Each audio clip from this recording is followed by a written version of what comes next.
In the barn today is my Tesla 2022 Model Y. Come with me on a journey and I'll show you what pickup was like. Here we are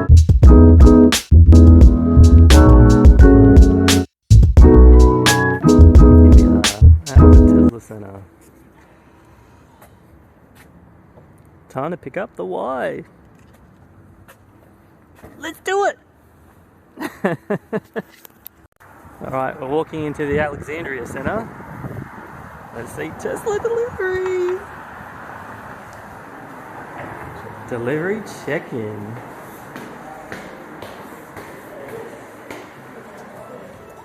Hey. Let's go.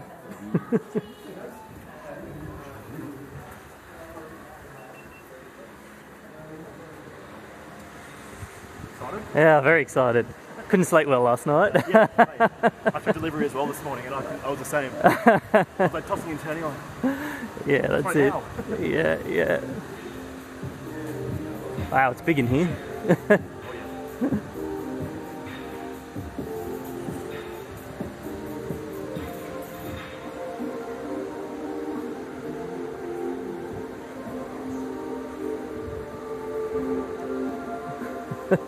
So many of them. Yeah, we literally have no space. This is it. Nice. Congratulations. Thank you very much. Your 2 key cards are in here. Yep. Well, here it is. Brand new Model Y. Going to do a quick check over the car. We're going to just check over the paintwork and any scratches, panel gaps, that kind of thing. And I'll just confirm everything works as well. Alright, I'm going to take these glasses off so I can look at the car properly. It's already got your PV. Alright, first sit in the car.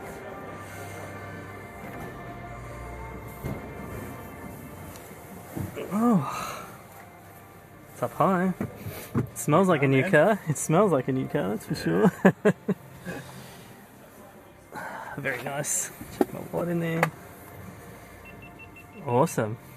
Oh, you did need a charge. 45%. Yeah. Oh, do you want to head to Ampol? Maybe. Wow, that's I'm surprised they didn't charge it. yeah. Oh, well, yeah, maybe we'll go to Ampol, sit there for 10 minutes, have a chat. See, chuck it in drive. Calibration in progress. Can I drive? Drive? Yeah, calibration in progress, okay. Apparently I need to wait. Alright, this is my view. Calibration in progress. I don't know what it's calibrating, but it's calibrating apparently.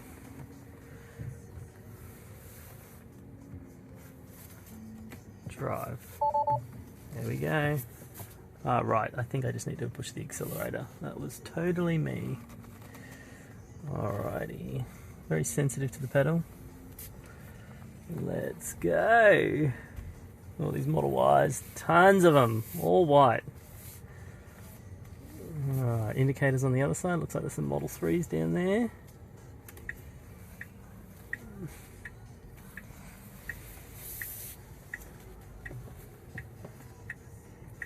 Alrighty.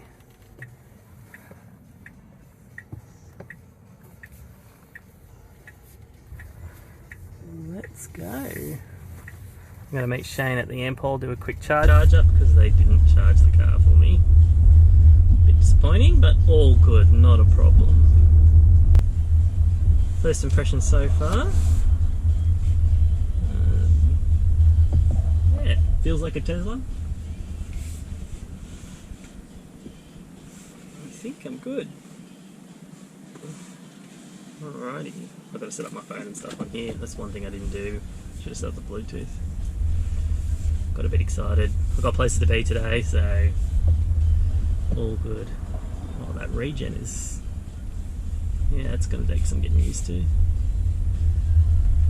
As soon as you back off, whew, it's like it's braking, like you're putting the brake on. driving position's good, quite high up. Visibility out the rear window, probably not the greatest.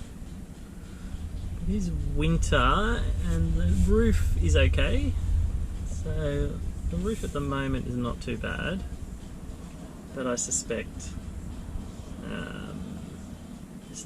that in summer that's going to be a scorcher. Oh, good. So for some reason, I guess this is okay. It's just restarted, and now I've got some. Yeah, I agree. Yeah. Yes. Submit. No idea what I just agreed to. Now turn left onto Burke No, Road. it's got voice navigation. Very good. I'm gonna. This regen is gonna take some getting used to.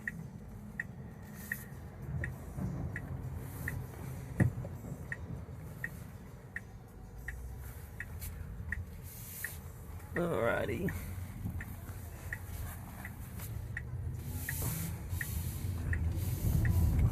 You know what? The acceleration's okay. I don't know. I'm not going to hate this. Ampole. I don't think this is the right ampole. Destination is on the left. Yeah, that's not the one I wanted to go to. Now I've had this Model Y for just under 2 weeks, and I've done about 1,500 Ks on the car so far. So would I say that the Tesla Model Y lives up to its hype? I would say yes. So I've come from my moderate sized WRX to something a bit bigger. This is definitely a more family orientated vehicle, and it still packs a bit of punch when you need it to go. Now on Saturday this week I did do a quick review inside the car, so let me switch over to that camera view, give you my thoughts from inside the vehicle, and I'll take you for a drive and you can see what it's like firsthand to drive this car. Alright, let's go for a drive, guys. Let me show you the Tesla Model Y.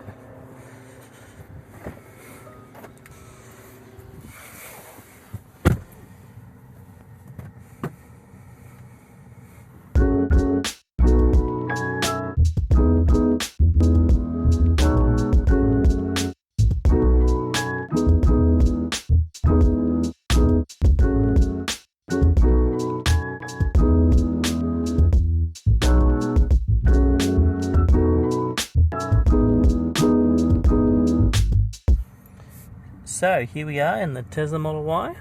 We're going for a bit of a drive and I'll give you my thoughts while we're driving. So I've had the car for about a week, and look, there's another Tesla.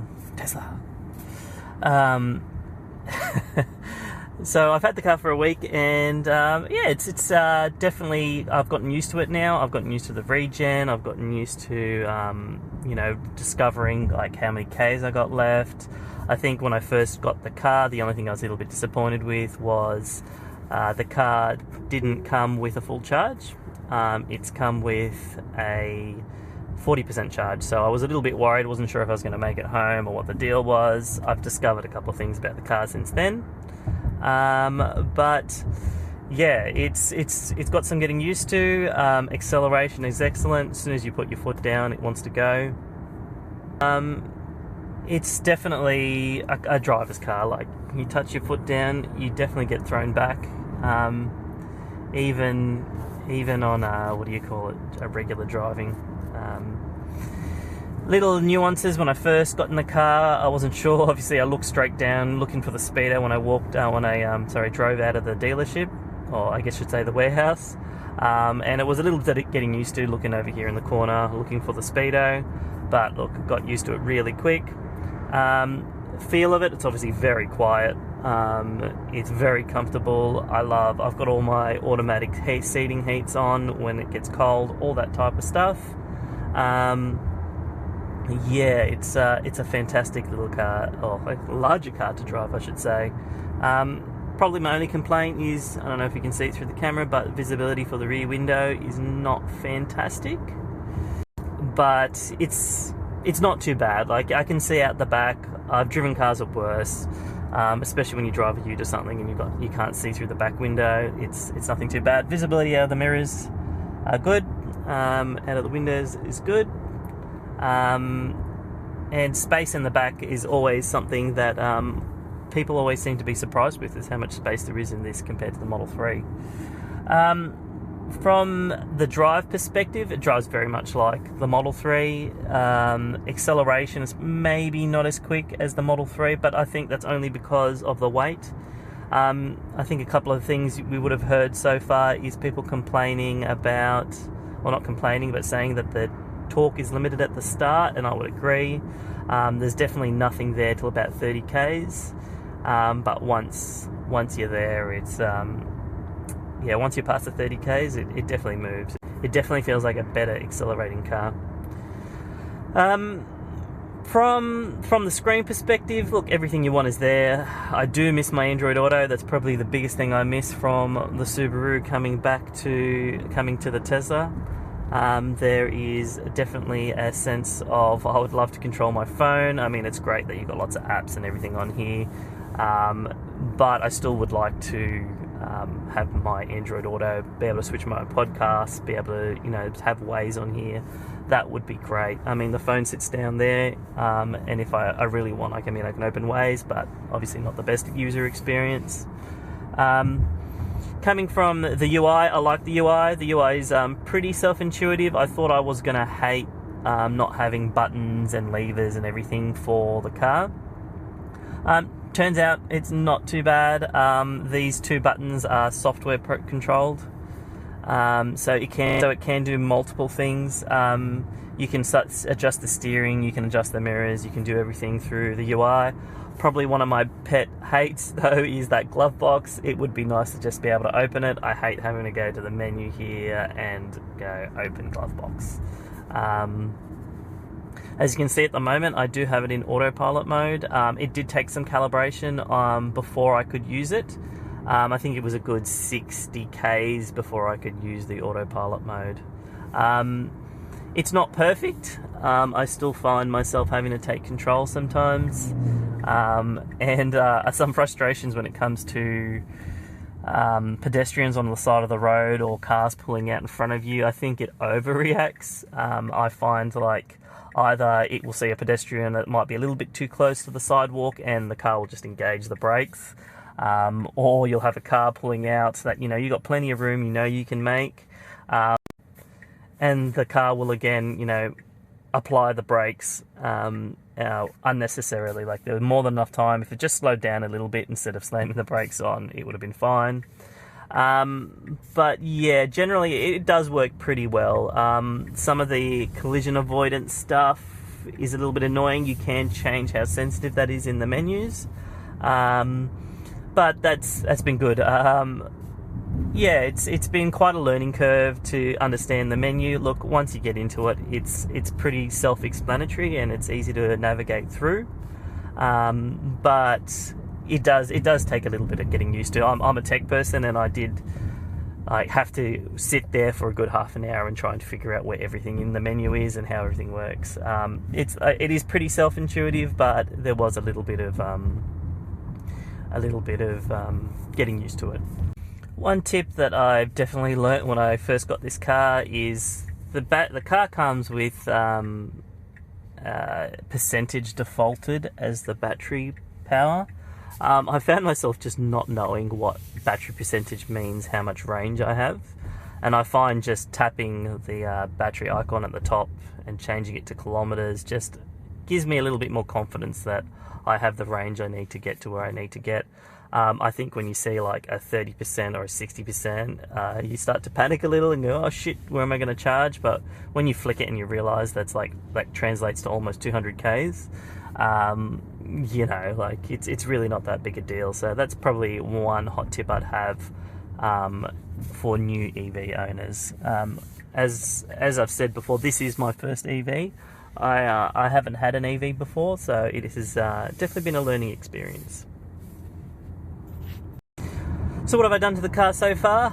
Not much. This morning I have got my number plates switched over. I got my EV rebate last night, so I switched the number plates over to my custom plates that I like to have on all my cars. I have had them windows tinted, so Adrian from Adrian's Window Tint got me covered with some ceramic tint. And as you can see, it matches pretty well with the rest of the windows. We did measure the roof to see what kind of light that lets through, and when we used his light measuring tool, it measured at 3%, so the roof lets about 3% light through. And my wife is the type of person that doesn't like the sun on her head, so she was presently surprised that even she said, you know what, it's fine. The sun coming from the roof is next to nothing. So and technically it's 3% of the sun is coming through, so not a lot. I would argue that potentially during summer that might become a little bit hotter, but time will tell. Worst case scenario, you can purchase a sunshade cover for the roof. So yet to determine whether I need that yet, but yeah, time will tell. Storage space around the car is pretty good. You can fit pretty large bottles here on the side. The center console fits like my coffee cups here fine. One's in the doors. Obviously you have the space down here that you can see, that's pretty deep, and even in the center compartment is pretty deep. Glove box is reasonably small. Look, I don't know what you'd keep in there other than a wallet or something, just to be sure, you know, if you're that concerned. But yeah, that's pretty much it for storage.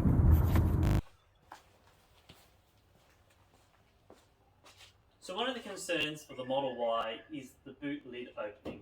Now this extends quite high up, so if you're in a car park with quite a low roof, or you have a garage with a low roof lining, you may find yourself in a bit of trouble. I know the first day I brought this home and my daughter went to click the boot open, it came very, very close to hitting the top of my carport, and it did make me realise that this does extend quite high. So when I click it open, you can see this extends way above my head. So it really does limit some of the places you could potentially open this all the way. Yes, you can click it twice to stop at a certain height, and you can also hold it if you have to as an emergency, if it goes up too high. But it's definitely something to keep mindful of. Another comment is, like, I know I drop my daughter off at school in the mornings and she can't reclose the boot lid because she just can't reach this high to hit the button. So it's probably, it's not a big deal, but it is something to keep an eye on when you get your Model Y. Another thing that I'm not a fan of, door handles. While they're not a big problem, if you're in a dark street in the middle of the night with no lighting, I've found that passengers struggle to get in the car. You see them, especially if they're not familiar with Teslas, that they're not familiar with how the door handles work. They do struggle to, one, find the door handle because they are dark, and two, they are quite different from a standard door handle to open.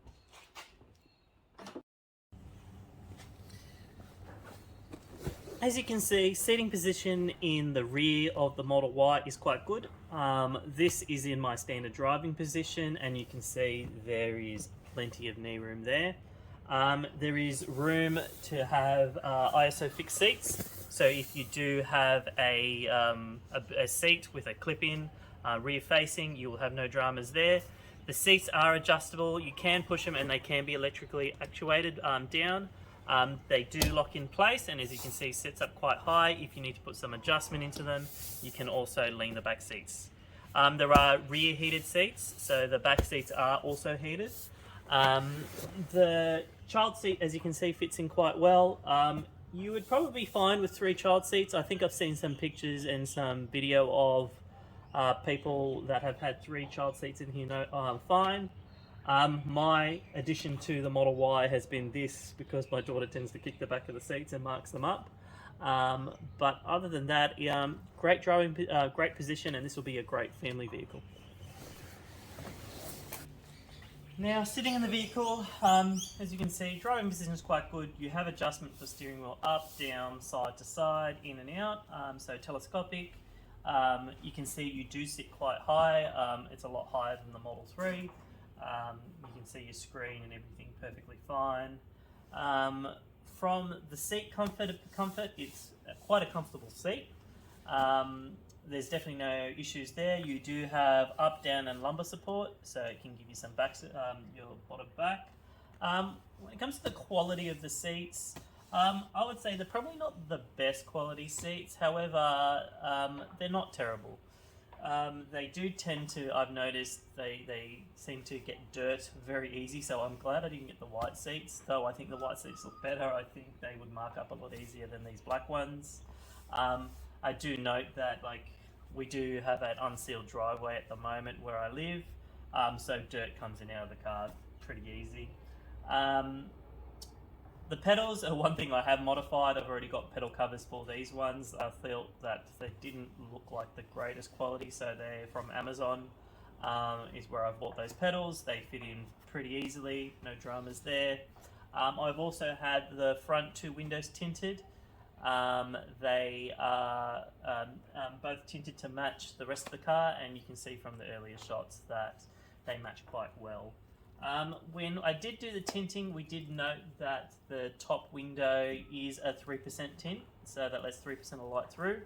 So quite dark, no dramas when it comes to a light coming down on your head when you're driving. That's also not a problem. Front space. There's a fair bit of front space here. Look, it's not massive. However, you could definitely fit your groceries in here. Something you don't really want to roll around in the boot of the car. There's definitely more space than is required in this car for sure.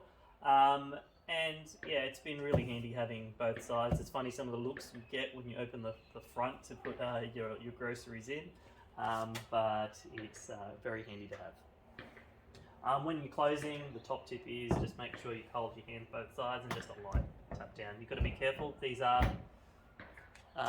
aluminium bottoms. So how have I gone with charging? So I live semi-rural. I'm definitely not in the suburbs, and I'm definitely not in the city. So I probably drive more than the average person. I've done about 1,500 Ks on this already, and it's been a good experience so far. So I've just been using the UMC charger that comes with the car. I know in newer Tesla Model Ys and 3s, they're no longer going to include that UMC. It's something that Elon says statistically not enough people use, so it became economically, didn't make sense to include it. For me, it is a necessity though. I like to also have the security you can carry around with me just in case. I have purchased a Type 2 cable for charging at work too, but so far I find myself following the principle of ABC, always be charging. So whenever the car is idle, I will basically plug it in, even if I'm only charging it up to 50%, 80%, whatever it is, just to get a little bit more range. I haven't found myself to the point where I'm at 0 or even under 20%. I think the lowest charge, the stated charge I've had on this so far is about 25%. But I find myself, as soon as I get home, I'm having dinner, cooking dinner, doing stuff with the family. I've just got the car in charge. And even if it's only a small top up, so I can maximize my charging at work, I find myself doing that. So with the UMC, I am using the 15 amp tail. It did take me a while to receive the UMC update.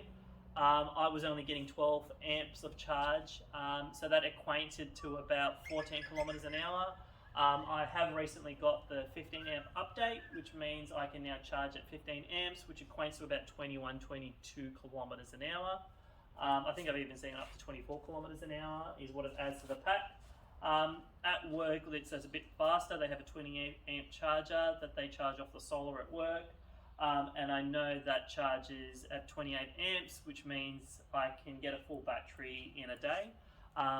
Charging, for example, yesterday I was at 28%, I think 29% when I got to work. I plugged it in and I had a full charge by 3 o'clock. So that went from 28% to 100 in that time I was at work. So when it comes to range anxiety, I haven't really experienced it yet. I haven't gone beyond the range that the Tesla can provide me. That's a trip Shane and I intend to do in the future, and hopefully we can bring that to you in another episode. But so far, I've found myself not really needing anything other than my UMC to charge at home. I find even though it takes that 14 hours, it's going to be parked there not doing anything for those 14 hours anyway. So it's not that bad. I haven't struggled with charging. I may look at getting a Tesla charger here, either under the carport or here in the shed. And that should be able to give me 22 kilowatts worth of charging, which I think equates to about 80 kilometers an hour. You can add to the battery pack. You can do the math and you can figure out how long that will take to charge. But look, when it comes to charging, I haven't struggled. It's been quite a good experience, and I haven't found myself using the car and thinking, shit, I wish I had a petrol car. You do tend to use them a little bit differently. Obviously, you're used to when you have a petrol car. When the car's parked, the car's just doing nothing. You don't have to do anything. But when you find yourself when you own an EV, that when you're parked, you just find a power point and you plug it in. I found myself just at home. I'm plugging in all the time, and at work, obviously, I'm charging as well. But from that perspective, charging hasn't been a problem with me. There's not a lot of infrastructure in my area when it comes to superchargers. I'd have to travel at least 30 minutes out of my way to find a supercharger.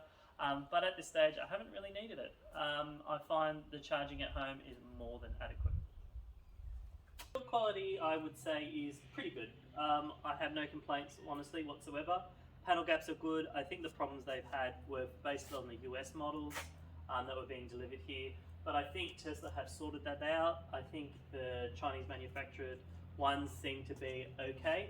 I have no issues whatsoever. I did notice under certain light when I first washed the car that it looked like you could see suction cup mounts where they had obviously mounted the back window. But I think since I've washed them, they've gone away. They're not terribly visible, but other than that, it's pretty good. The only problem I've had so far is, I think because it gets so cold here at night, the tyre pressure warning sensor is set off. I noticed in the morning my tyre pressure was about 38, and then during the day it will go up to 42 psi. So there is a bit of a difference. So it would be nice to have a ability to control when that alert is triggered. Look, as a solution, I've just pumped the tyres back up a bit more, so hopefully at night they won't go down as much. But other than that, it's been pretty troublesome free so far. Ride quality. So the ride quality of the car has actually been pretty good. I personally have no complaints. I've come from a WRX, however, and the suspension on that was quite harsh as it was. This is definitely a softer setup. I think it handles great. I don't think there's any issues there. I think I can understand some people perceiving it if they've come from a more luxurious car or maybe a more family-orientated car. They may perceive the suspension as a bit harsh, but honestly, from my perspective, no complaints whatsoever. So what about the headlights and lighting? They are the Matrix LED lights that are included in the 2022 Model Y. I find they are quite good. One thing I do miss from my Subaru over to these ones, they had the turning lights. So when you're driving and you turn, the headlights would turn around the corner with you. That is one thing I do miss from the WRX that I don't have on the Tesla Model Y. But hey, who knows, with the Matrix LEDs, that might come in a software update. Quality of the lights are good. I think they're quite good, provides really good visibility in country roads when there is no other light sources available. No complaints from that department. The auto beams automatically come on and off as you would expect. I find sometimes that the auto beam off doesn't come off as quickly as I would like it to, but other than that, it's actually been pretty solid at night. So in summary, it's a really good family car. Would I recommend it? 100% I would. It is a fantastic family car. If you can get your hands on one, or if you already have a pre-order, just be patient, it will come eventually. I'm loving my Model Y. I think the family is too. The daughter always makes me drop her off in the Model Y now. She definitely prefers going there. She loves, the gimmicky things that we have on the Tesla screen, like the farting emissions control that you do have on the car. And it's all round great car. I find even I've had a couple of times where I've just had to wait for something, like I'd be taking to my daughter to sports or to art class or something and I find myself waiting in the car, it's been great just to load up Netflix and watch Netflix while I'm waiting. It's been an all-round good car. If I were to give it an end of weekend score, I would give it a 8 out of 10. What would I improve on this car? Look, I'd like to see engine auto in this car, but look, I know Tesla are never going to come to the party with that, so hey, I think we're here. And probably from a performance perspective, I wouldn't mind a little bit more power just at the start. I don't hate it. I obviously have come from a performance car to this. I think it is more than adequate when you go stop your foot down beyond 30 k's an hour. There's definitely the power is there, but I wouldn't mind just that a bit. So maybe in the future I may upgrade, but it's probably going to be years down the track. But other than that, I think it's a fantastic car. I'm Andrew from End of Weekend, and catch us next time.